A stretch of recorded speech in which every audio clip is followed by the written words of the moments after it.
This video is sponsored by AlphaDraft, where you can play fantasy esports such as Counter-Strike Global Offensive, and they also sponsor a Counter-Strike Global Offensive podcast that I take part in every single week on Wednesdays.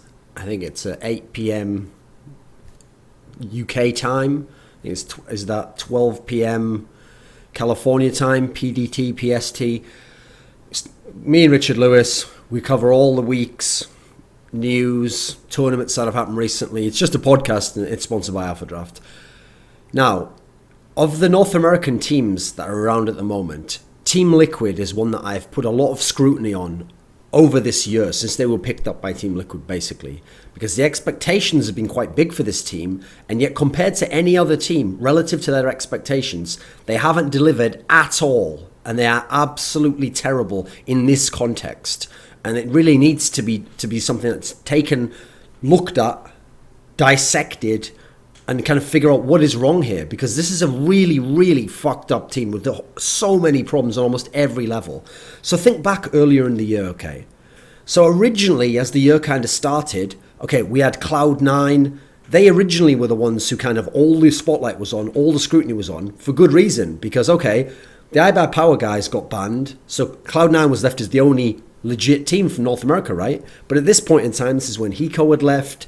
Now they had Shazam was in position, Semphis, Nothing, Sean Gares. That was like the core of the team at that point in time. They obviously had some real issues, and in contrast to how much we knew they were making in terms of salary and the size of the org and their past, when they had at one point in time been like a top 10 team in the world, had the potential to go to the final of ESL on Cologne the Major like 4 to 5 months earlier, but now they're in a position where they weren't a good team. They were going out in group stage at MLG, and then they finished last place at ESEA, and they lost to Neelam there.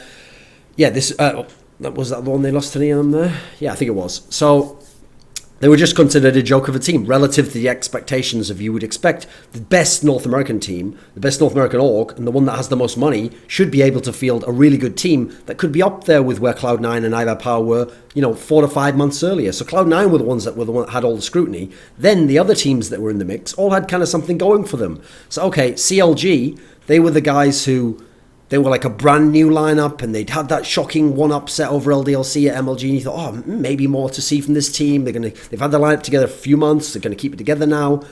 Liquid, they were brand new to it. They'd previously been in Denial, and then they'd picked up Nitro, and then everyone's wondering, okay, this seems like a team that has some potential. Nitro had showed us some things last year. Then you move forwards. So that was at the beginning of the year. So you move forwards like 4 to 5 months into May of this year. Remember Gfinity Spring Masters 2. This was the one where Cloud9's new roster was attending. It was their second event with the roster, because they'd attended the first Spring Masters one as well. And the second one saw them going out in last place, and they'd gone out around that sort of a level the previous tournament. So C9, their new roster was kind of in question as well. They'd made these big risky moves, spending a lot of money Skadoodle, but also taking a risk on Freakazoid, who was kind of been out of the scene for a long time, hadn't really accomplished much before when he'd been in CSGO anyway. So they were still in question. Then you had CLG. Okay, CLG was a team that had continued to build on that rep. They'd continued to get some more single map upsets. Every now and then do a little bit, but then they'd never really had any big results beyond that. Liquid at this point had not done anything since then. That Denial team who had all potential, basically nothing internationally, nothing of note. Then you had Neelam, where Hiko had joined and Semphis was there. And online they had some okay results, but then that was going to fall apart, it turned out, in ESL, ESEA. Elevate, they'd actually shown a bit of promise, more so than a team like Team Liquid, because they'd played some teams decently close. They had Desi in there they just brought in. Maybe they could do something. Yeah, not so much. Then you move forwards a bit, and you think of where we are now. Now, Cloud9 is sick. They're an elite level team in the world, one of the best teams in the world. Top 5, unquestionably, and one of the teams who, okay, they're not a favourite in the sense that if I had to put all my money on teams, I'd go like Fnatic, TSM are definitely going to win the major. They're the ones I'd put my money on. But Cloud9's in the next group. They're in the next 2 to 3 names that have a chance to win the major, a legit chance. So Cloud9, they've already exceeded expectations. They're not only at the level of where I said the best NA team with the best org and the most money should be capable of being like a contender in this sense, or around that level. They've actually now exceeded the level of what Cloud9 was in the past and what iBuyPower was in the past. So they've now gone way beyond that, and they're scrutinized in the same sense, and they're not criticized in the same sense. Now CLG, Okay, CLG haven't come too far since then, but they still managed to do it. They still managed to get those odd upset wins. I mean, they got an upset win over fucking Fnatic at ESL, ESEA offline. Yeah, they lose to any EU team in a series, of course. And domestically, Cloud9 is still, in many senses, beating them up. But of the NA teams, they're the ones where overall you feel like they've got the most outside of Cloud9, and they can sometimes give Cloud9 a run for their money. It won't happen all the time, but they'll do it every now and then. So they seem like they're the ones who are legit second here. Now, Liquid at this point in time, the whole way is now clear for them, where they should be battling for the second spot. Because Elevate kind of fell apart, lost to moves, things going wrong there. Neolum completely fell apart. That only leaves Liquid, and so is Liquid battling with CLG? Are they in a similar spot where they're going for client? No. Liquid has none of that. They're not getting these upset wins over Europeans. They're not doing anything internationally. Domestically, they're repeatedly getting beaten by CLG, and they're not even close to Cloud9. They could maybe play maps occasionally close to Cloud9, but other than that, that's it. They're just having to have close wins, close losses. They're not even winning maps. So let's talk about this team then, because the problem is they're a team where, along with C9 and CLG, they're making good money. They're making more money than some of the European teams that, if I was to name, I won't drop dime on anyone, but there's European teams who are much higher than, who are in my top 10, who are in the top 6 to 7 of my top 10, who make less money than people on teams like Liquid in terms of the monthly salary, etc., that they get from the org and the potential backing that you have from the org. So relative to that, they are by far the biggest joke in that sense. They're the ones most underwhelming, most failing to live up to any expectations, and having essentially every resource and opportunity and not really making any of it when you actually consider it in total. So let's go through this one by one, okay? So just look at the results of this team, okay? So they joined Team Liquid as an organization on January the 30th. Before that, they'd been this Denial team, they'd gotten Nitro in. So this team, January 13th, they join. The first event of the year, towards the end of January, is MLG Aspen. They go there, they finish 5th to 6th, which isn't totally last place because they did beat CLG, but they get completely wrecked by Fnatic, dominated, and LDLC beat them up quite harsh too as well. So they're out there, second to last place in the group. They then went to the ClutchCon, which is the event that was basically Fnatic, Keyed Stars, and NA teams only. They finished 3rd to 4th, but okay, fair enough. They did have to play Fnatic in the semis, but that's like just an alright result. They then went to the ESL 1 Katowice offline qualifier and went out in last place. They lost to Flipside, who didn't have Simple because of the ban. And then they lost to the Copenhagen Wolves team that was led by Hunden. The guy who's like statistically the worst player ever in CSGO history, or some notable piece of trivia like that, in last place at that qualifier. So they didn't get into the major. Then they went to Face It Stage 1 finals, and they finished in last place there, and only won one map at the tournament, which was against Immunity, who they lost to over the series. Then they went to Gfinity Spring Masters 2, and they finished in dead last place. Then, online, they had all those matches, like everyone else in ESL, ESEA Pro League finals, Pro League, where, 12 NA teams, and the top 4 are going to qualify for this LAN. They didn't finish top 4, they didn't qualify. Then they go to ESWC. ESWC, they managed to get to the playoffs. They didn't beat anyone good in the group, by the way. Managed to get to the playoffs and just go straight out in the playoffs. 5th to 8th finished there.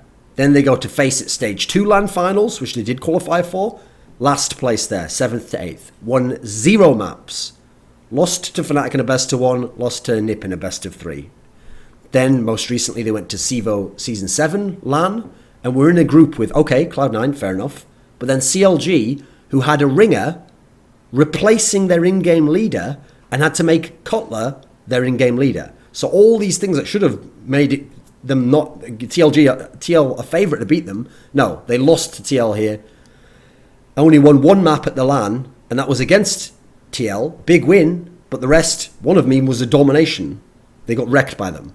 Now, they go most recently to the ESL 1 Cologne NA qualifier. This isn't even like a mixed qualifier like the Katowice one was that they missed. This is purely for NA, and the top 2 teams are going to go. So yeah, Cloud9 are there, but you should be in with a legit chance to battle CLG, beat them, go to the major, right? No.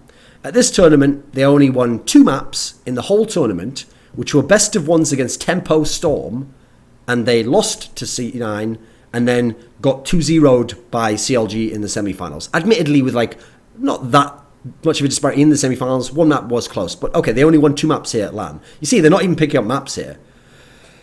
Now then, the problem that they have, essentially, is that, you see, they're finishing last place here. They've been to 9 LANs.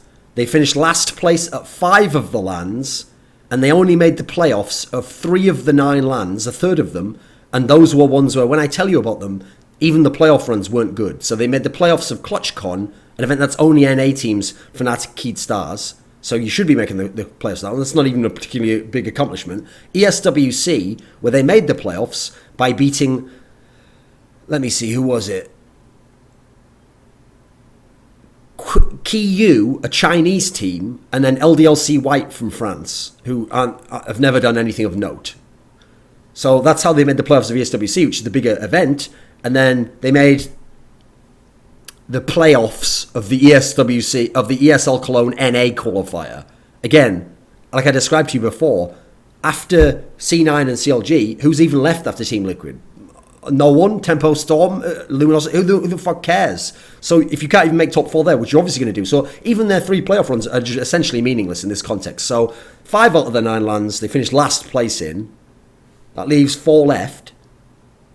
At 3 of the 4, they made the playoffs, but those are the 3 LANs we don't care about. And there's 1 LAN that they didn't finish dead last, which is MLG. They just won 1 map at. So terrible results. Utterly terrible LAN results. Now, the reason this is really bad is because, first of all, online, things go great. They win tournaments, NA tournaments. They place highly online. That's how they're able to qualify for the Faceit Stage 2. That's how they're able to qualify for Faceit Stage 1. That's how they're able to qualify for, what was the other one? Let me see. Okay, just those ones in the set. Oh, SIVO.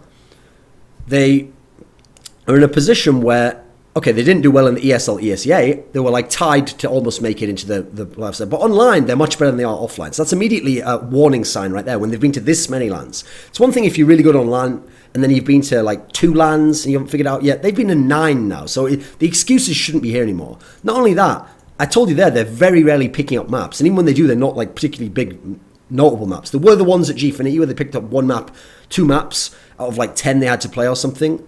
Actually, yeah, maybe they played 8. They picked up 2 maps that were upset wins over like Na'Vi, Fnatic, which was sick. But aside from that, nothing of note, basically. Not only that, but when they're losing these maps at LANs, when they play top EU teams, they don't just lose. It's one thing to lose and make it competitive and you came close. I mean, Elevate actually managed to play Virtus Pro pretty close when they were at the Faceit Stage 1. When Team Liquid goes to European LANs and they play top European teams, they lose and they get ultra stomped, like fucking humiliated. I'm talking big time. I mean, here's the thing. We're talking like 16-1 type scores. I actually tracked this all. I looked up the stats, okay. On 14 occasions at LANs this year, Team Liquid have lost on 14 occasions in single maps. Well, these are also in series. Okay, so there have been 14 maps on LAN this year where Team Liquid have gotten less than 7 rounds against their opponent. Now, in 10 of those occasions, they got less than 4 rounds. Think about that. They've only been to 9 LANs, and on 10 occasions, they can't even get 4 rounds against their opponents. Now, yes, 10 of those total out of the 14, 6 of them are against Fnatic, the best team in the world. 4 of them against NiP, not the best team in the world, but okay, still a good team. But here's the thing. When other teams play NiP and Fnatic, yeah, occasionally a team might get wrecked 16-5. They're not every time getting wrecked 16-1, 16-3, 16-2. And Fnatic especially just wrecks them. Fnatic's beaten them 16-3 Inferno, 16-3 Dust 2, 16-1 Inferno, 16-1 Cobble, 16-3 Mirage, 16-4 Cobble. They're just getting body bagged by the top European teams. It's not even competitive. And that's going to come into later on when I talk about LAN problems with the LAN. You're going to see why it doesn't work and why some of it might give the illusion of working or work occasionally online, but offline and against the best competition, aka Europeans, at least for most of history, it just doesn't work on any level for them. So you've seen there, the level of humiliation is way above and beyond anything even other NA teams are placing. Remember, I mean, fucking Tempo Storm haven't even been to many LANs, and they won a massive overtime game against Na'Vi on Inferno, a better Na'Vi map, actually. This is ridiculous stuff. I've told you before, CLG's getting upset wins sort of every 1 or 2 lands, it feels like, against European teams. TL's getting dominated by the Euros. And then in NA, they're not doing anything on LAN of note against their competition, essentially. So what are the problems that TL has? Well, first of all, start right there when talking about map humiliation. They have no map pool. On LAN, I'm talking about here. That sounds like an exaggeration, right? What do you mean they have no map pool? Well, when I say pool, you have to have more than one map to have a map pool. If you're going to have any chance on LAN, first of all, you have to have 2 or 3 maps. You have to have like 2 that you're good on, just so you have a chance even in group stages. So you can win some best of ones, okay? Get out of the group. Then once you get out of the group, you have to be good on 2 maps, so that when the opponent in the best of 3 bans one of your maps, assuming you don't get some miracle matchup where they want to play you on both, because even when you do, by the way, if they're much better than you and they like those 2 maps, but they find out that your map pool's not existent, they'll definitely ban one of them. So, okay, assuming they ban one of your good maps, that means you're going to be able to pick your other good map, so then you've got a chance to at least win that one map. Now, in TL's case, they don't even do that very often. But let's say they won that one map. Now you're going to go to the 3rd map, aren't you? The decider. Because let's face it, when the other team pick their map, you're not going to win that one. So you're going to go to the decider now, and you're hoping that you have a decider map that at least you can be sort of like a 40-60 underdog or a 50-50. So you have to have a map that's decent as your 3rd map. You have to have a map pool of at least 3 maps, 2 you're good at, 1 you're decent at. And then you have to hope for matchups where you can at least get one of those maps and maybe the other one. Then you can at least take maps off teams in series, and you can at least sometimes have a chance to even upset and win the series. TL can't do that, and that's partly because of their map pool. So let's go through the maps that they have. Their best map, by far, is Cash. This is a map where they've actually won it 4 times offline out of 7 times they've played it. They beat Fnatic on it at Gfinity, great. And it's the only map they have in terms of the maps they play a lot, their main maps, that they don't get humiliated on. So that's a great sign. They've got 1 map, right? That's great. They haven't been wrecked on it completely. Haven't been dominated by top teams on it. Great. They've got 1 map. But here's the problem. That's it. That's end of story right there. Because another map they play a lot, the map they've played the most on LAN, is Dust 2. They've never won a Dust 2 game on LAN in Team Liquid. They've had 6 times out of the 9 they've played it, they've been humiliated. I'm talking games where they win less than 7 rounds. 6 out of the 9. And this is one of the maps they're playing, it's the map they play the most. So you've got 1 map they're decent at, a good, Cash, and Dust 2 they're playing a lot, so they're trying to make that their 2nd map, and they get wrecked on it, they have no chance. Then, what are we going to go for a 3rd map? The 3rd map they usually play is actually Mirage. They've played that 7 times on LAN, they've only won it once, and of the 6 losses, 2 of them were big humiliations. Now, okay, what else? Then they've got 2 more maps. So those are the 3 main maps they're playing, but then they've got 2 others that they play less, but occasionally. So they've played these other 2. They've played Inferno 5 times. They've won it once, and of the 4 losses, 3 were ultra humiliations. So I can't even consider that even vaguely a good map. That's a terrible map, because even the level of humiliation to losses to amount that you've played it, that's utterly terrible. That's worse than the Mirage situation, because at least you're getting rounds on Mirage. So Inferno can't be coming into the mix to make up for Dust 2. Okay, Overpass is a map that actually they found a tiny little modicum of success because they were able to upset Na'Vi on it, and obviously now Na'Vi's known as gods on Overpass, but they actually managed to upset Na'Vi on it at Gfinity. They've gone 2-2 on it, but again, that's not in their main 3. They're not playing it most of the time. They're only playing it occasionally, and yes, if I were them, I'd start trying to get that in more, assuming teams don't ban it against you and realise this pattern. I'd be trying to make your map pool more like Cash, Mirage, Overpass, but it's not. Their main 3 maps they play is Cash, pretty good on, decent. Dust 2, terrible on. Mirage, pretty bad on, but at least can get rounds. And then they've got Overpass, won a few times, don't play it that often. And Inferno, played it a decent amount of times, but get utterly wrecked on it. So what map pool do they have? They don't even have the 2 good maps, because one of the 2nd good map is one they don't play that often. In reality, they have 1 good map, 1 terrible map, 1 map that's like at best average, if not below average, because they're not getting wins on it, they get rounds, and then the others, they don't play enough. So they don't have a map pool. It's just non-existent for them. Now you go to the rest of the team. Shot calling, in-game leadership. They are terrible in terms of shot calling. Like, they have strats, they have executes they do, but the reason why you know they don't work, and you know the shot calling isn't good, is because they are one of the worst teams I've ever seen for grinding. Now, what grinding means, for people who don't essentially know, is when your team isn't like hitting every shot, you're not winning every round, you don't have economic control over the opponent. So what you have to do is find ways when your players aren't on, or you're losing the game, to get some rounds back in a game. Or if you're ahead and you can't close it out and the other team's starting to come back, you have to figure out, right, I need 4 rounds out of the next day. How can I figure out a way to make sure I get to those 4 rounds by playing the odds? Which rounds are going to give me the best chance? What can I do now to set myself up to get around so that I might lose this one now, but it'll open the other side, I get around there, and then I've gone 1 for 2 out of these, and I'm on pace to still win the game. So grinding gets you back into games when you're behind. Grinding closes games out when you're ahead. Grinding means that when you're in a close game where you don't have economic control and it's really risky, you can at least keep pace with someone.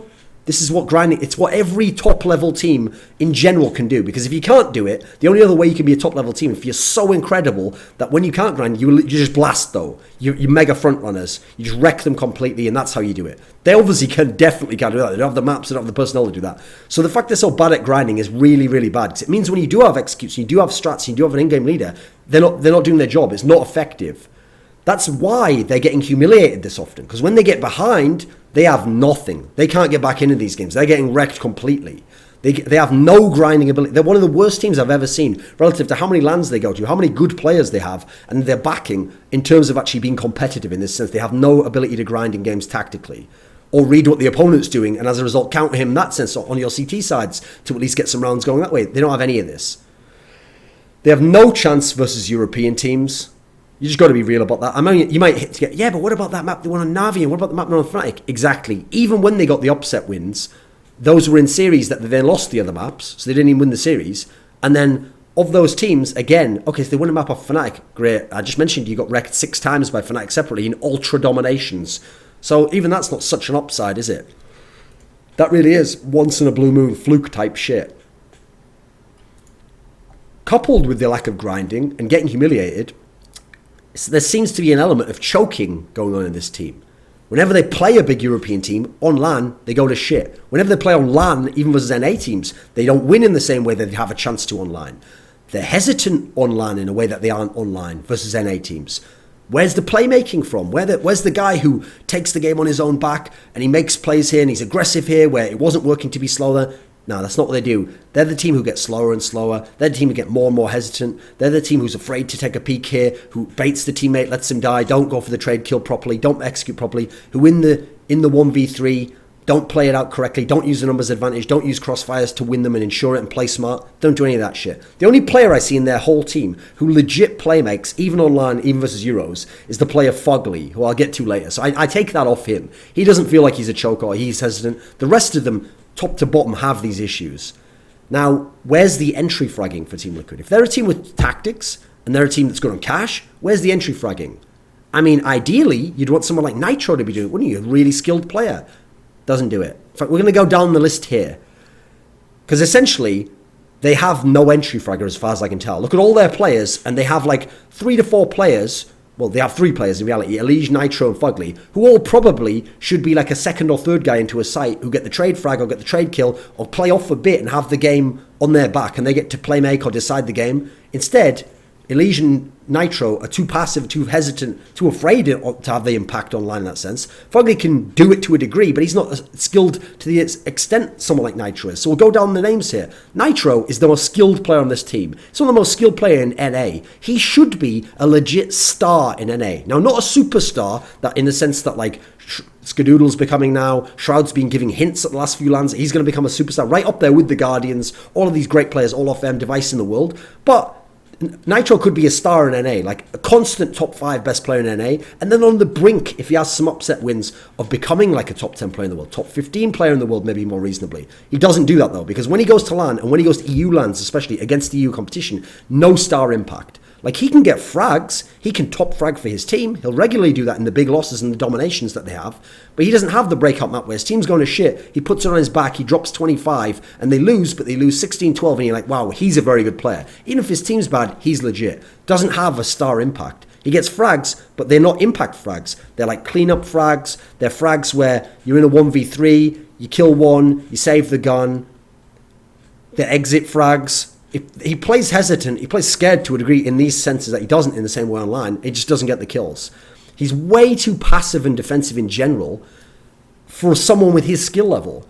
Like, you can do it, like Shroud has a similar skill level to him and plays a super passive defensive style, but is a monster. Now, why is that? First of all, because he has entry frags and he has people to facilitate some of that, so he can afford to be that third guy in. And secondly, because when you do that, when you play a very defensive passive style, what you're doing basically is you're trying to choose where the engagement will take place. You're never trying to surprise the enemy. You're trying to react to what happens, and then you're going to have to make different. So, okay, the problem is the way I've just described that there's going to be misleading. I can't tell. When I say choose, obviously the aggressive player is making the choice essentially where the battle happens.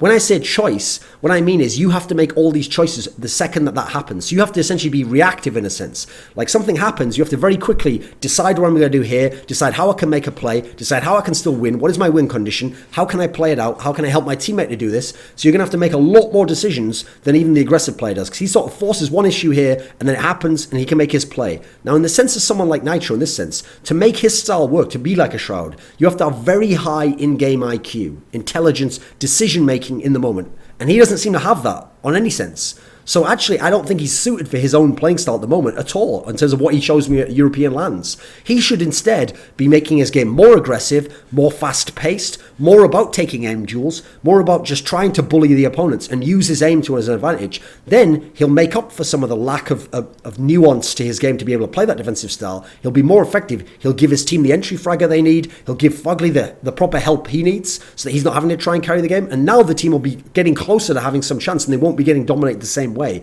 hopefully. Fugly is the one player in this team I don't have a whole lot of bad things to say about, because actually I've watched this guy every time TL plays and I'm actually impressed. I think he's a good player. I think he's actually the best player in Team Liquid. He shouldn't be, and that's one of the symptoms of the problems they have.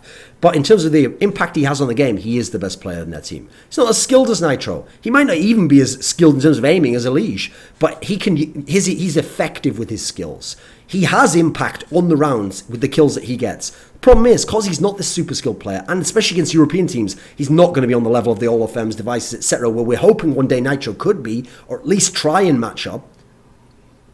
Because Fugly can't do that, he can't be a solo carry for this team. He can just be a good player, but he's supposed to be a sidekick. He's supposed to be your second best player. If he's your second best player, now we're cooking with gas. Now we'll be at the CLG level. Now we'll be contending with C9 to become a top level European team team in terms of an NA squad.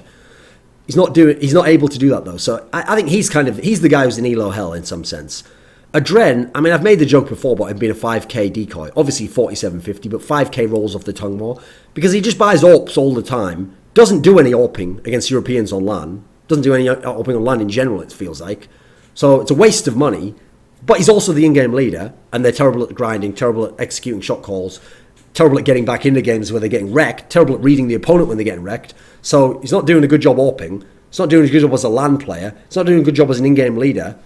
Apparently he's not going to do a good job at identifying the roles he needs in his team, enforcing it, telling players, like, you have to play these roles because we need it, otherwise I have to get someone else who can do it. It might be less skilled than you, but he can do the role. So I don't know what he's doing at the moment, but aside from collecting a paycheck, going into the server, getting wrecked, coming back and be like, when do I get paid again? 10th of the month. Yeah, I'll go to the LAN in 2 weeks. Like, I don't know what the fuck's going on here. Then you've got Elige.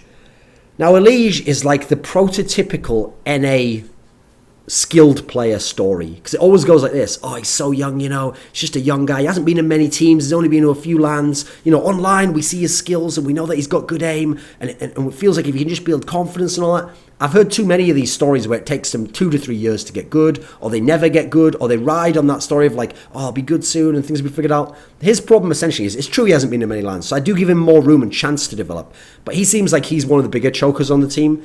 On LAN, especially against Euros, he doesn't perform even vaguely near what he does online against NA teams. He really underperforms. I feel like with him as a player, this is another area where I feel like Adren's kind of failing as a leader. Because when I see a player like Elige, who does have some skills, and if I watch him against NA teams and online, he can do things and show off his skills in a way he just can't express himself on LAN. That makes me feel like he's someone who needs direction. He needs some mentorship. He needs a guy to come in, like Starix does with Flamey in Na'Vi, and sort of tell him some things like, listen, you're a skilled player. You had these opportunities here where if you'd been a bit more aggressive, you could have helped your teammate out here and helped them get a kill. See, at this point in time, you got a kill, but you were actually too slow with it, where you didn't trade properly, it wasn't effective, and we lost this timing because of you playing too hesitantly. Giving him sort of the veteran smarts to equip his skill set so he can use it effectively. If he could be effective like Fugly does, that would also make up some of the problem they have in not having enough fraggers, not having enough aggressive players. But at the moment, he's the guy where I get the feeling, cause Adren isn't doing good leadership, and then Fugly's out there doing it by himself, and then even worse, Nitro, the best player, is playing kind of a baity style, an overly defensive style. It's not very effective. Then Elijah's just stuck in a situation where it's like, I don't know what he's supposed to do. He's a new man in the team. What's he supposed to do at that point in time? Who's he following here? The best player? You can't play that style. He's got another player who's pretty good, who's on his own pretty much, and the leader's just doing whatever the fuck and doesn't seem to have any control over any of the players. Now, the last player, I'm not going to go into a lot, Flowsick. He's just not a good player. I think he's a rubbish player, actually. Don't know him personally, don't know anything about him, just watched him in game. He's not a very good player. Didn't think he was very good before when he was on Elevate. Don't know what more you want to say. I don't know why they recruited him. Presumably to be some sort of a support player, but if he's doing that, then either his stars are failing him, which, okay, I could see actually, because Elysian and Nitro are having big problems. His in-game lead's not very good, so that's already... It's going to be hard to be a good support player if your in-game leader's not doing a good job. But he's also just doesn't seem like a skilled player, and as a result, doesn't seem to be having any role in the team because they don't have anything for him to do in that sense, or he's terrible at it. You take your pick. So there's the players. I mean, not a lot of bright spots there. So what can they do about it? How can they fix things? Well, coaching's an obvious aspect there. So recently, it was announced that they're like trying out GB James, this guy who used to be in a team called Green Berets, actually used to play way back in the early 2000s. Then he had a break where he went to the military and was like a Marine or something. And then he came back, and then in sort of like the 2004 to the 2006 type era, he was around in like teams that would be the equivalent now of like a Tempo Storm, or even like one or two below that. That was the sort of level of where he was at the 4th to 5th to 6th level teams in NA. Never like good teams that were going to go LAN and do anything, but okay, within NA they could at least be sometimes competitive in invite level competition. And he was known as not being a good player. In fact, he was one of the worst players individually skilled wise and in terms of fragging. But he was a player where he did know some things about the game and he knew a little bit about strategy. I think unfortunately when you read this recent interview that was done with him, I think it was on Team Liquid, he actually way overblows it. Like he makes it sound like he taught Fraud out of Warp, but he taught Dazed and fucking, who else was it? Dazed and Hiko, like how to play in CSGO, and he was the one who built that team. Yeah, he has tenuous, indirect causal links to some of these things. But I think, unfortunately, I don't like that attitude that he kind of, it sounded like he was taking a lot of the credit for it. Or at least he was trying to leave the hole there where disingenuously you would naturally think, oh, he's suggesting that. And he doesn't essentially say, oh, and by the way, I didn't just teach it like one of the best AWPers ever out of AWP. He kind of sets it up like that. So he does have some knowledge. He probably can mentor some players. So hopefully he can work with Liege. I don't know what he's going to do with the Dren because, I mean, yeah, who the fuck knows? And then hopefully maybe he can do something with Nitro. Now here's the problem. When he said some of his ideas, obviously just initial ideas, so maybe he changed his mind. One of them was to have Nitro become the AWPer. So if you make Nitro the AWPer, what's the point in having a Dren? Is he just going to be the support player with a rifle? Maybe he can do that. Hey, at least it gets him off the AWP. I guess that would be a positive. I can't really see how it's going to be that good for Nitro myself, because personally, I want Nitro as an aggressive rifler, possibly entry fragger. Seems ideal to me. Everyone I talk to who isn't in their team seems to be like, yeah, he could be great at that role. They don't do it for some reason. What about, he said he wants a Dren potentially to stop calling, right? If a Dren stops calling, unless he's going to be the pure support player, there's no point having him in the team. Just kick him now. He's not a good fragger. He's a terrible player. And if he's going to be an AWPer but not the caller, definitely kick him. He's a terrible AWPer. Now, if he's going to be the support player and not the AWPer and not the in-game leader, then we have to kick Flowsick because now we're having a Dren be that role. So you've got to be some options here. Like one of a Dren and Flowsick has to go right now. Probably both if you really had the option. Now, in terms of roster rethink and overhaul, I don't think that's anything they're even going to consider. First of all, because Nafly was actually, listen, he had his inconsistencies on LAN, I admit that, he had his problems.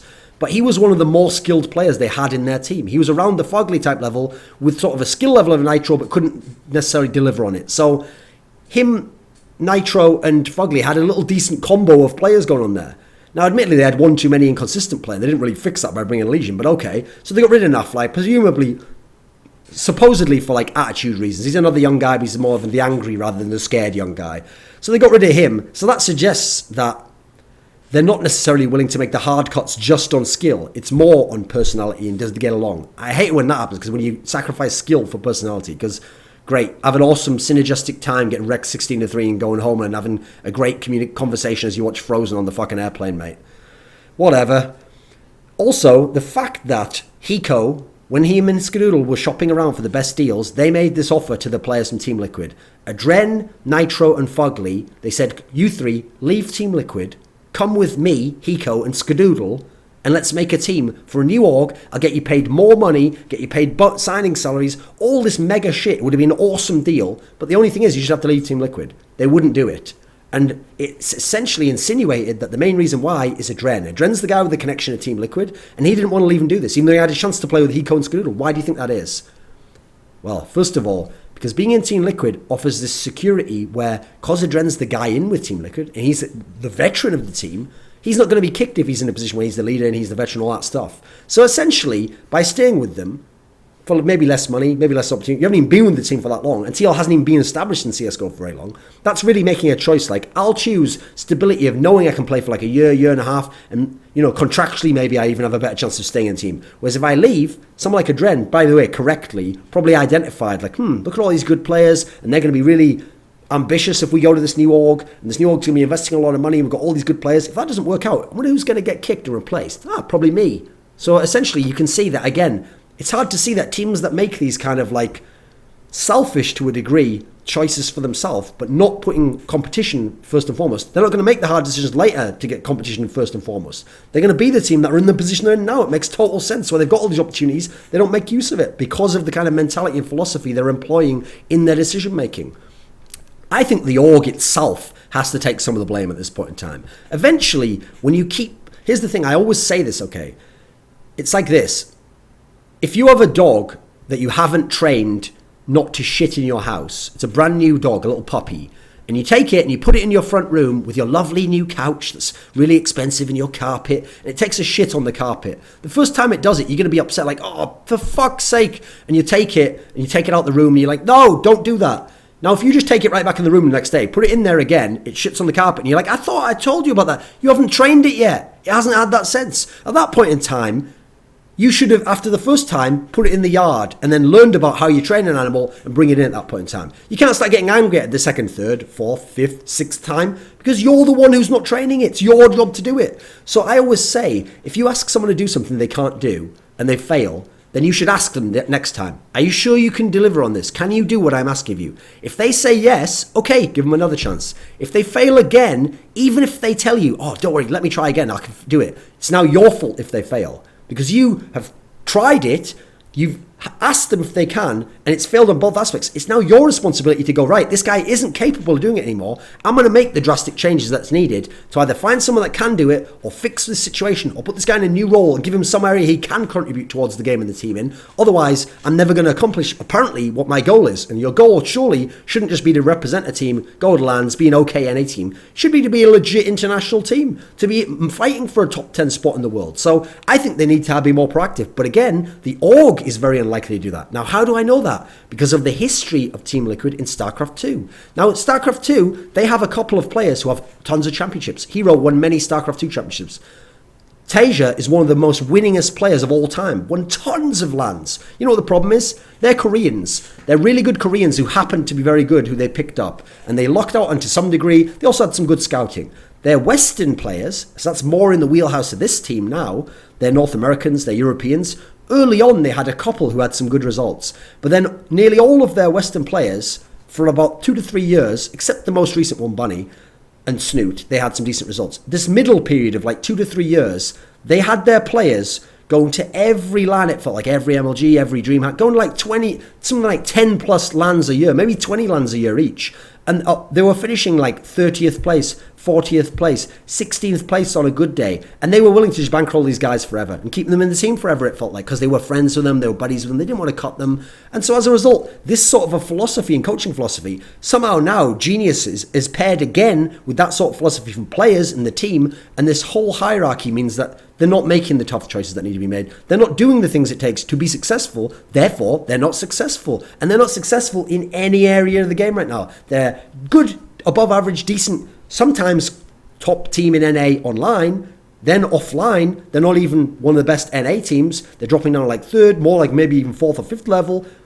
Questionable because they lose so often. They're not really contending for first in NA on LAN. And then against Europeans, they're not even vaguely close to a top 2 NA team.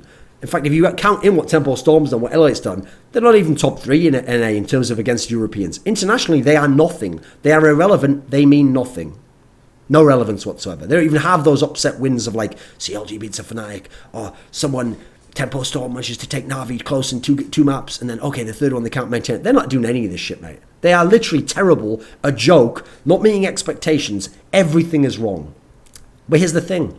I've described some of the philosophy there and the ideologies and how the players think, how the owners think, etc., to kind of give you some solution. But just think of it this way. Remember who Team Liquid was before they were Team Liquid. They were the denial team that had done well with Shazam. And so Shazam had got picked up by Cloud9. And because Nitro had that sick iBuyPower line, but then iBuyPower made the super team. So he went over to Denial, and in came Adren as well. The chronology is a bit off there. It was Adren who came first. Then they were rebranded as TL. Well, who were they when they were Denial? They were essentially, in real terms, like the third or fourth best NA team. They got to look like the second or third, second at one point, because of Cloud9's own failures and their roster failures. But if Cloud9 had been anywhere close to even their normal level, they would have been the third best NA team. Who are they now? Yeah, they're the third best NA team. They're not close to the second best NA team. They're a little bit ahead of the fourth best NA team, and that's it. They haven't really moved on at all. They've made moves, but none of them have been the right moves. None of them have fixed any of their problems. It's like you're making you're not fixing the problems that exist, fixing problems that don't exist. So I can't see what the upside is here, aside from the roster moves, the drastic moves, or position changes I've suggested. At the moment, this is just going to happen again. That's why I say time's up for Team Liquid, because I don't see what else can happen here. They've played this one out. They've seen what happens with the experiment run 9 times and all these failures. Failures on every level. No map pool, getting ultra humiliated by Euros all the time, getting humiliated on the majority of their maps. 5 out of 9 lands they finished in last place. Of the 4 times they didn't finish in last place, 1 time they finished second to last. 3 times they made the playoff at tournaments where only one of them's even a significant tournament, and that's because they had a very easy fucking group. This is a team that just isn't even good. I mean, I'll tell you one extra thing that I forgot to mention before. They've only won 13 maps online in 2015 out of 15 events. Actually, I might have that wrong. Let me see. Did I add it? I think they've won 15, actually. They've won 15 maps out of 9 lands. Here's who they've beaten. Tempo Storm twice. Kiyu, Chinese team. LDLC White. Not the other LDLC, by the way. LDLC White, the no-namers. CLG twice. Na'Vi once. Fnatic once. Immunity once. Sapphire Kelowna.com. Fuck me. Team Karma, who as far as I know is a girls team, and Talk twice. So that's who they've beaten even in maps. It's not a great list, is it? So yeah, it's a team that's going nowhere, and those are the reasons why. Thanks, Alpha Draft, for the money.